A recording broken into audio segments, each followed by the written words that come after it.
tumeshuhudia Mbeya kwenye hali nzuri, japokuwa tumezipoteza mechi mbili ambapo haikuwa ni malengo ya timu, lakini ndio bodi jinsi ilivyo. Na cha msingi zaidi, kabla sijaendelea mbali ya swali lako, ni waombe radhi wananchi wa Mbeya.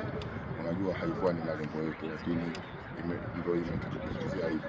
Ligi na ushindani, kila timu imejipanga vizuri, kwa hiyo lazima yani ile kuondoka na alama tatu unahitaji wewe umejiandaa vizuri zaidi, na wanafahamu ndio uondoke na alama tatu. Timu yangu inavyocheza sio sisi hapa tunazidiwa, isipokuwa inatokezea tu mistake ndogo, yani mpinzani wetu ni wanatuadhibu.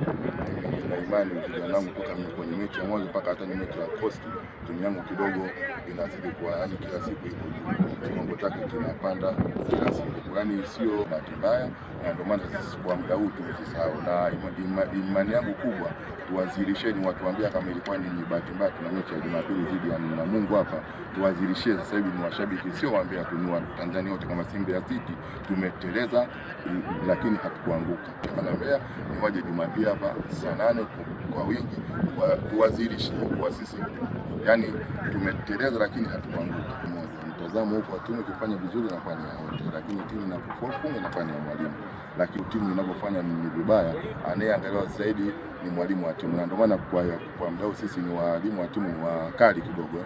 Mchezaji akizingua uwanjani, yani hatumchukuli sana fair.